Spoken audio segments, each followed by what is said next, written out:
pessoa de mau humor, por exemplo, ela impacta na hora o ambiente. Por quê?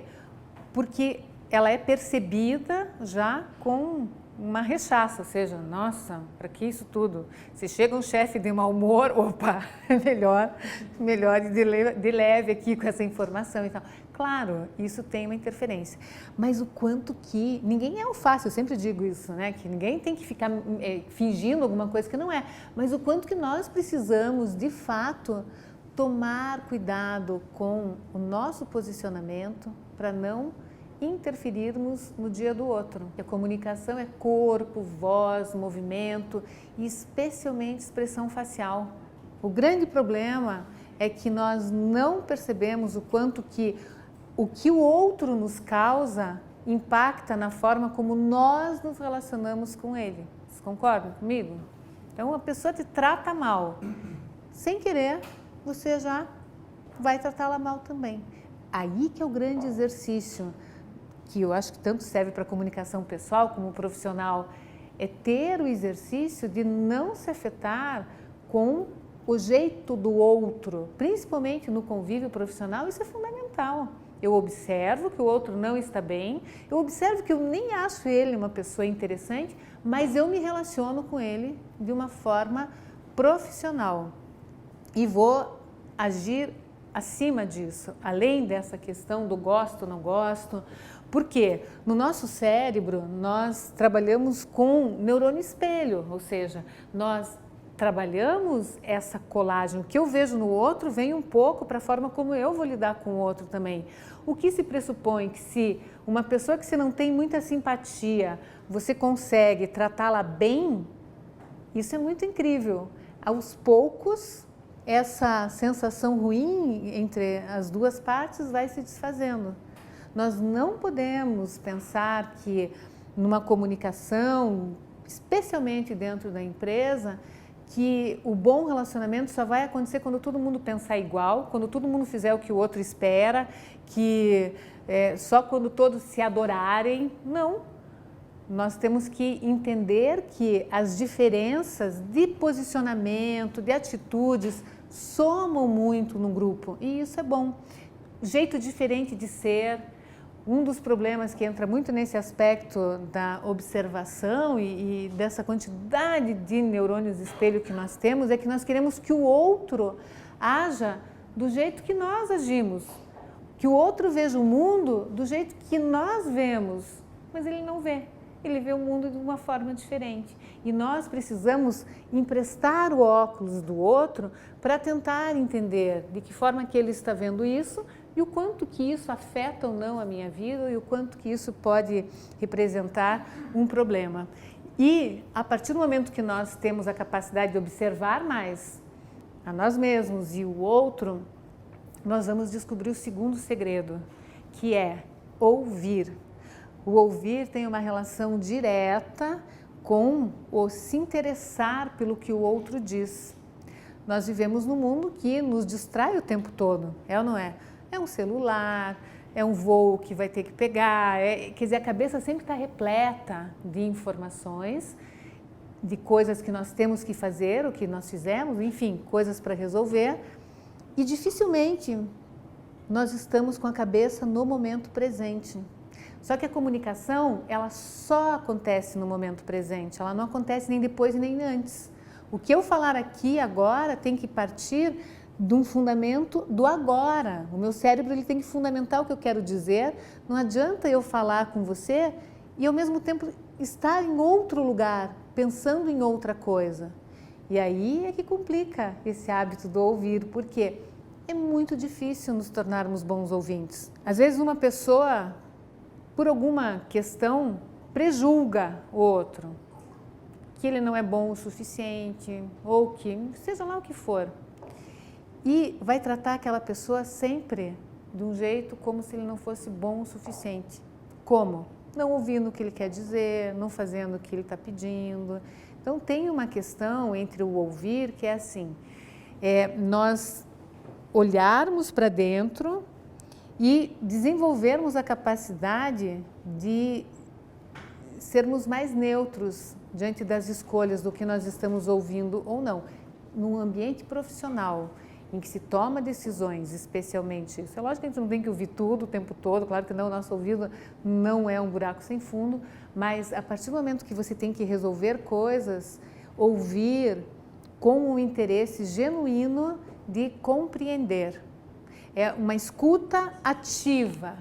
Se eu ouço para compreender, eu não ouço para rechaçar, ou seja, não, pô, ele só fala besteira, não quero ouvir. É abrir o coração para ouvir e dar sentido, fazer sentido para você a ideia do outro. E nesse aspecto entra muito uma dificuldade que é muito comum, que é enrolar para falar. Se eu preciso ouvir, eu tenho necessariamente que saber que eu tenho que me conectar com a outra pessoa. E para eu me conectar com a outra pessoa, o que eu tenho que entender? Se eu não me expresso bem, o outro não vai me ouvir bem. E aí essa troca começa a dar sentido, o porquê que o falar é um grande segredo. Quem aqui se prepara antes de todas as reuniões? Eu já vejo que se nós entrarmos nesse conceito de observar-se, se nós observarmos a vida, essa vulnerabilidade existe o tempo todo. Sim, nós somos vulneráveis. Exatamente. Então, nós temos que aprender a descer um pouco do nosso ego, de achar que somos super poderosos, que não vamos errar, que somos infalíveis ou que somos melhores do que os outros. E isso é muito valioso, porque nós vivemos num mundo em que a competitividade é muito grande, todo mundo tem que ser o quê? Com tanta vulnerabilidade, faça o teu melhor e seja o melhor que você consegue ser. Mas esse medo do julgamento, ele também atrasa todo um trabalho em equipe. Porque se eu não me posiciono, alguém vai se posicionar no meu lugar. Tenha sempre certeza disso. Se você não se posicionar, alguém vai se posicionar ou vai te colocar numa posição que talvez não seja aquela que você deseje. Portanto, o falar é um exercício do existir. Você fala e estabelece a conexão com quem você é, com quem você convive. E sim, eu acredito que nós somos responsáveis pelo que nós falamos, mas de certa forma, nós temos que dar condição para o outro nos entender. Não pode ser simplesmente uma coisa, não, eu falo e você entende, se quiser. Não! Tem pessoas que são péssimas na comunicação. Por quê? Deixam de falar no momento certo ou falam a coisa errada na hora errada. Ou seja, além de falar algo errado, ainda não escolhe um bom momento para isso. Vai sofrer consequências? Claro! Mas dá para resolver isso? Dá. Eu vou dar aqui uma dica para vocês, algo que eu procuro sempre fazer. Trabalho com muitas pessoas diferentes ao longo do meu dia e preciso sempre mandar a mensagem para o endereço certo, que faça sentido para o outro que vai ouvir.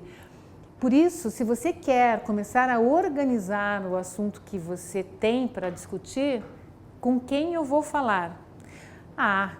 Com quem é óbvio, eu vou falar na reunião para todo o grupo, mas quem nesses momentos são essas pessoas? São pessoas que conhecem o andamento de um projeto, conhecem o problema. E esse com quem, ele ajuda muito, porque você tem que estruturar um pensamento com começo, meio e fim. Se você não leva em consideração o que o outro já sabe em relação a um determinado assunto, o que vai acontecer? Você começa no meio já. E aí o outro não sabe nem como é que era, nem como é que termina uma história, porque não consegue criar a imagem do que você está falando. Então, ser claro é ter essa imagem bem clara na cabeça e, ao mesmo tempo, passar por outro com clareza, numa sequência organizada.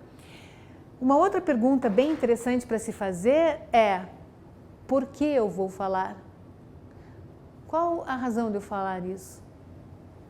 Duas perguntinhas que parecem tão óbvias, mas elas resolvem muito, porque você tem que questionar, tá, mas por que eu vou falar isso agora? Qual que é a validade de trazer esse tema? E um último aqui, o que eu vou falar. Claro, se eu organizei o para quem e o porquê, fica muito mais fácil de eu organizar também o quê. Mas esse o que precisa de organização. E minimamente essa organização depende de um momento em que você se pergunte, tá, eu vou falar nessa reunião sobre isso e sobre isso. Se alguém me perguntar isso, eu vou falar sobre isso e sobre isso. Mas ter isso não é um hábito qualquer, é um hábito de performance de fala, em que você vai se tornar mais responsável por aquilo que você fala em todos os ambientes.